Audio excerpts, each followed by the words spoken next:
O abusador, em geral, são pessoas que vão maquiavelicamente fazendo com que o outro se sinta nada, né? Então, às vezes, nunca bateu, às vezes, nunca falou uma coisa em público agressivamente ou xingou, mas vai fazendo aquela coisa lentamente de denegrir o outro, do tipo assim, essa roupa que você usa...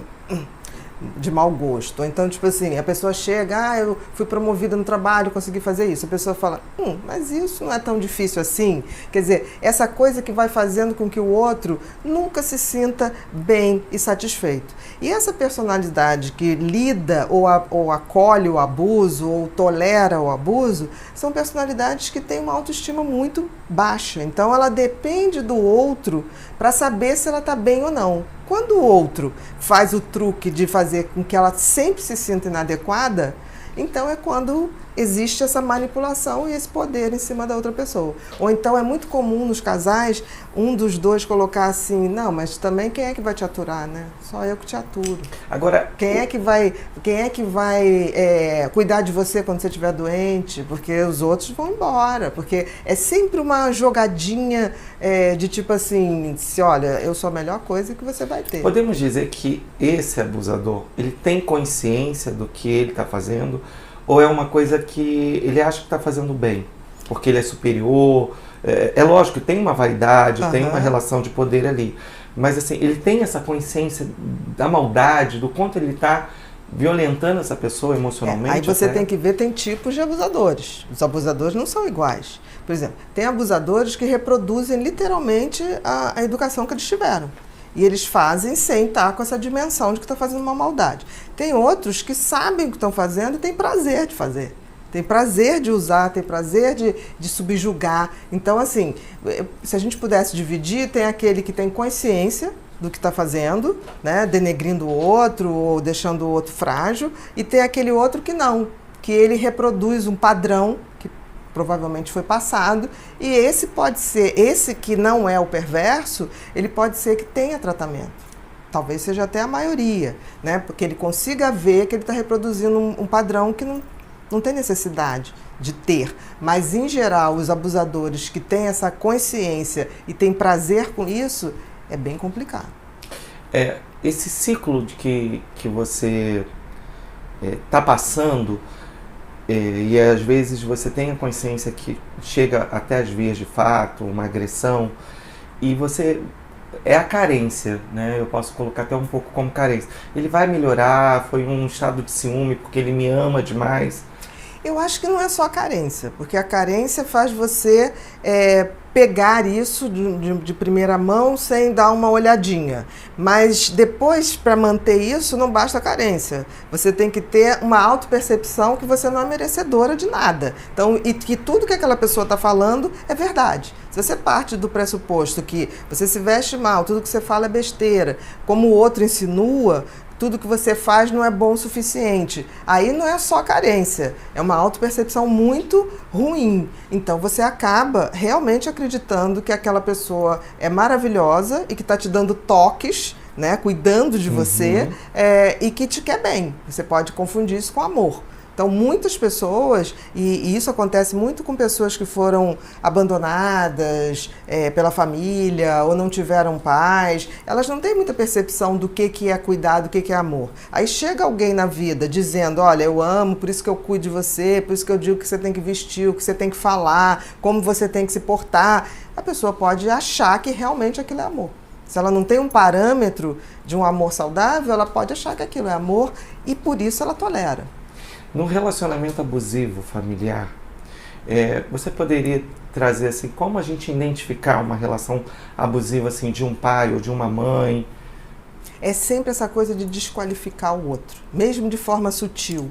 Então é muito comum, por exemplo, uma mãe ou um pai falar do filho na frente de todo mundo. Fulano tem medo disso, não gosta daquilo, não se socializa. Ficar expondo esse adolescente ou essa criança de uma forma que no fundo está denegrindo. Não é que não possa falar, mas nunca em público. E é interessante que parece que as pessoas, pais, familiares, aproveitam criam um evento familiar para fazer exatamente isso. Comparar filhos, ou comparar primos, ou tipo assim, por que você não faz que nem o filhinho da fulana que está em Harvard? Porque ele não é o filhinho da fulana, entendeu? Então, assim, parar com essa coisa de sempre fazer menos, né? A pessoa fala assim, eu estou jogando, não faz nada, só joga bola.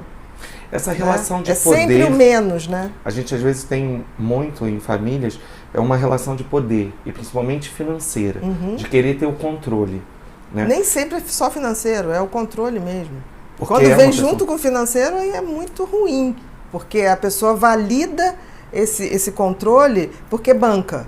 Mas, às vezes, o controle vem ao contrário. Tem mulheres que têm dinheiro, sustentam o cara e, mesmo assim, é ele que dá o controle de tudo. Nem sempre. Quando junta o controle e o poder financeiro, o controle fica muito mais forte. E quando você falou sobre a relação abusiva no trabalho, né?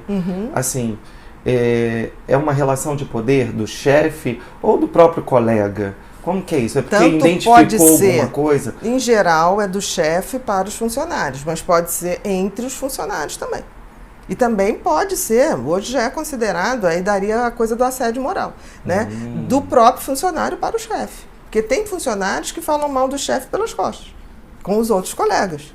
Né? Denegrindo a imagem, colocando, fala isso, mas em casa deve apanhar da mulher. Tenta fazer uma manipulaçãozinha. Óbvio. Né? A gente sabe hoje que o assédio moral, porque antigamente se dizia que o assédio moral, que é esse exercício de poder no trabalho, era definido só de cima para baixo, era do chefe para o funcionário. Hoje a gente sabe que é do chefe para o funcionário, entre os funcionários e do funcionário para o chefe também ocorre.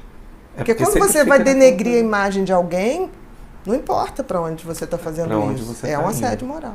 E tudo isso se baseia dentro de relações abusivas? Sempre. Por exemplo, se você tem uma relação no trabalho e o teu chefe sempre te critica, quer dizer, você não tem um elogio e sempre as críticas são em público, né? E eu costumo dizer o seguinte, as críticas podem ser feitas, mas vamos fazer em particular, não precisa ser público, né? Agora, os elogios vamos fazer em público, não tem problema nenhum, entendeu? Então, agora, se você começa dentro de um trabalho, o outro está sempre errado, ele nunca faz do jeito que você colocou, nunca é o resultado que era previsto, isso é um assédio, isso é um abuso.